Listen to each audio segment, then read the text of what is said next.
Hey. Day 2. I realized something while I was doing yesterday's video on the Carisma Brat that I believe SLW hubs are 6-lug, and the Carisma Brat has 5-lug hubs, so obviously they're not going to be SLW compatible.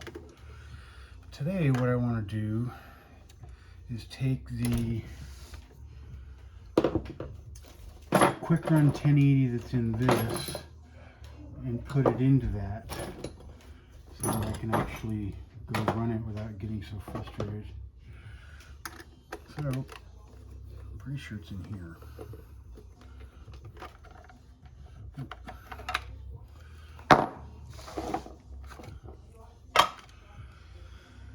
And the only problem is, oh man, these wires are soldered.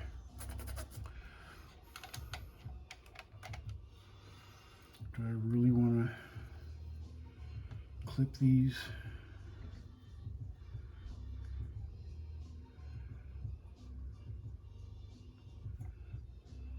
Yeah, might as well. And we'll put power poles on them or something.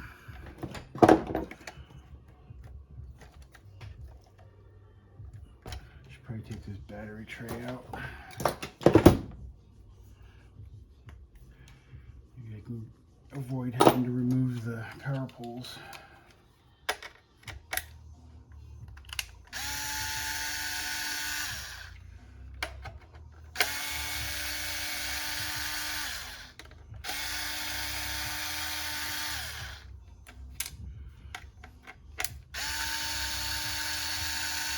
So like I said yesterday, this is my Bruiser clone.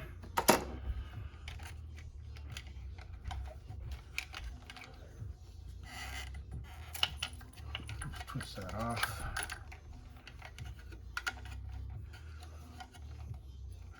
Might as well take the receiver out while I'm at it, because I want to put that into the slash, because right now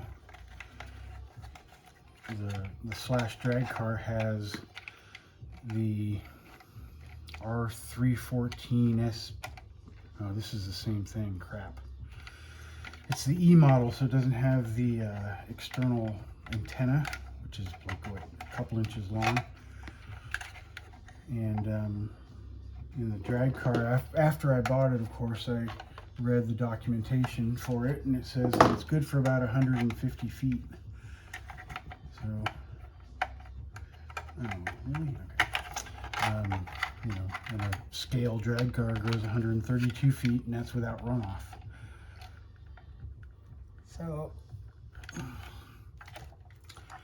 I'm gonna have to go buy yet another receiver to put into the drag car. But I may just get some orange receivers for the Spectra instead. I'm going to get this out without breaking it. I'll figure it out. Alright, I'll be back. Okay, finally got it out. Went ahead and just put bullets on it to match. These actually came off the speed control that came out of something else. I forget which. So let's get this open up, see what's inside. Pretty sure there's only one screw holding it on. Oh, there's 3.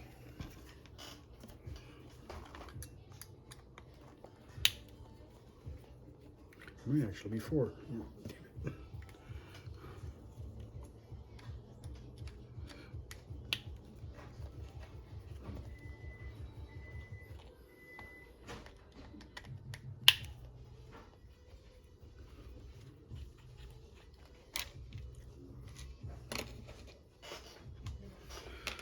Okay, oh wow, that's stuffed in there. Oh, there is an antenna in here. So they like siliconed. They put a piece of tape on the inside and silicone the outside But there is an antenna actually stuffed in here, fairly long one actually. And a little tiny piece of foam.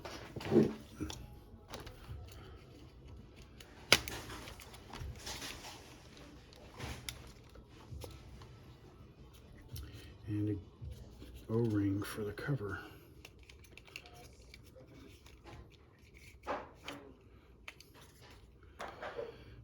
Well, getting all this back together is going to be fun. Let's get the speed controller unplugged.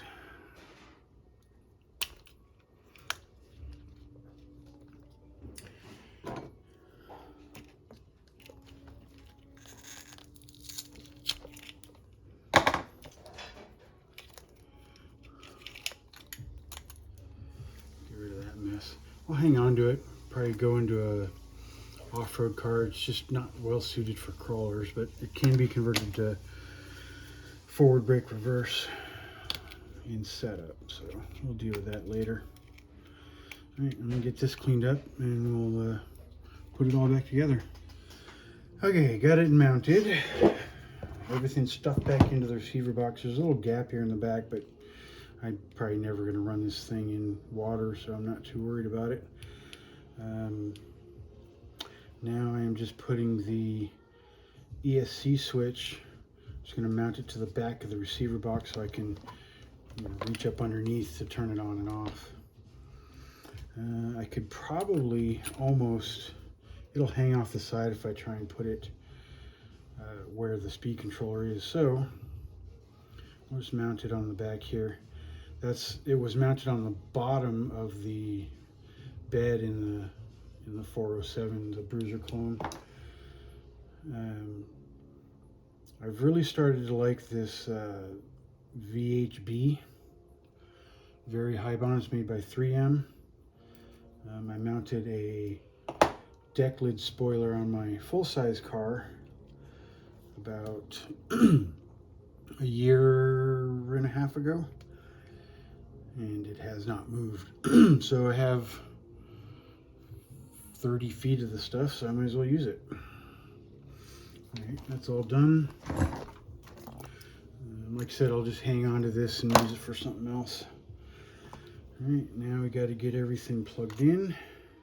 Definitely have enough room on the power wire now. So we'll get this put back together, get the speed control programmed, and we'll see if it works better. And I might come back and do the speed control program, and I can also show how the, or not programmed, but calibrated, but then I can also show how it's programmed. So you can set it for drag brake and startup power and all that. So we'll get this tied up and we'll do that. Okay, got it all hooked up. First we're going to do the radio programming. So start with the transmitter on, speed controller off. Press and hold the set button, which is the smaller button on the power switch, and turn on the radio or the ESC, and it'll start beeping at you. And for step one, sorry, I'm reading it. Start with the transmitter off. Make sure the throttle stick neutral and press the set button. Okay, and then we go full throttle, set button, and it beeps twice. Full reverse, set button, and now it's done when it does that final beep. I don't believe that you need a power cycle. Set the neutral point, full throttle and full brake. Push full brake, press 7. Blinks 3 times, motor beeps 3 times, except the full brake. The motor can be started 3 seconds after the calibration complete. So, it should be good to go. Hey, it even moves the right way. So a lot more control on this than what was in the garbage one. Alright, so now what we'll do, I'm going to leave it on. I don't really have any programming to do because it was programmed when it was in the bruiser. But it comes with this program card and an extension. And on the 1080, on some of them, you unplug the speed control out of the receiver and plug it directly into the program card, and you have to have a battery. On the 1080, there's actually a programming port right here. So just plug it's basically a double male extension that comes with it, with the 1080, and it plugs in here. So it's pinout is typical receiver, negative, positive signal. So negative, positive is in the middle, white is signal. So we'll plug that in.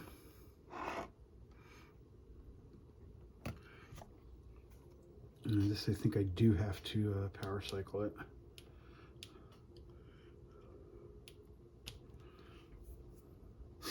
So it comes up and has all the items listed here and its current value. To go through each one, you just press, and there's what, 16 altogether, or 15 different things that you can change.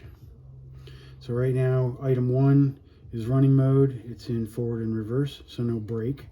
I could go to that and it would be a forward, reverse, and brake, but I want to keep it at that.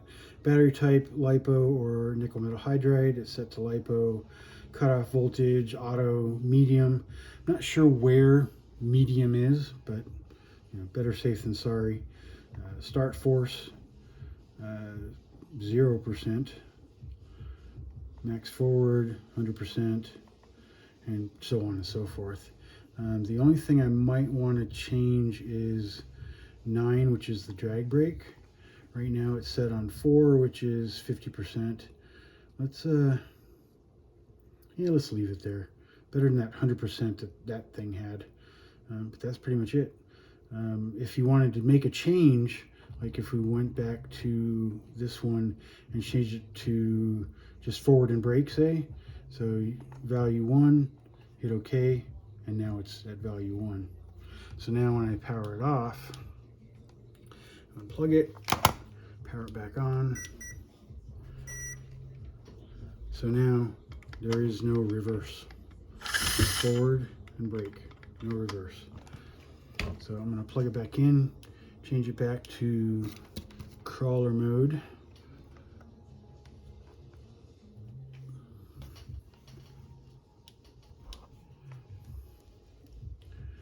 What was that, 3, right? Forward and reverse. We don't want brake because it's got drag brake. Okay, and that's all there is to it.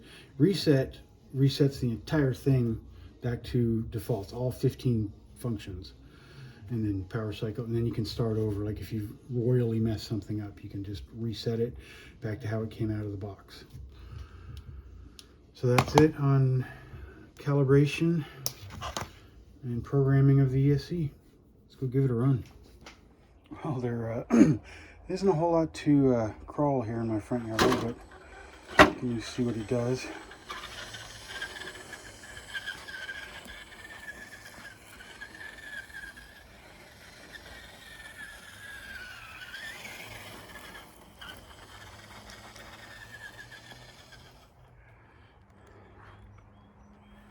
And it's starting to rain.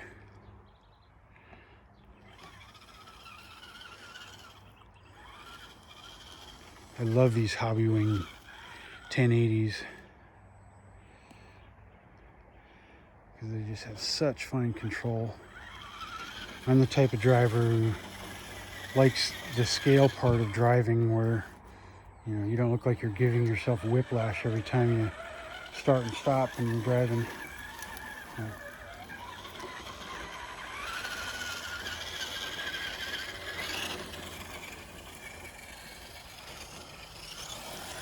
And it's top speed.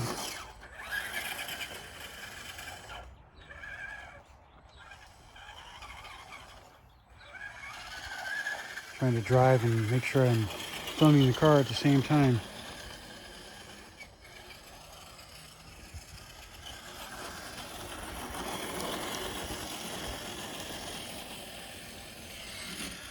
I don't think there's any saving that. Cool.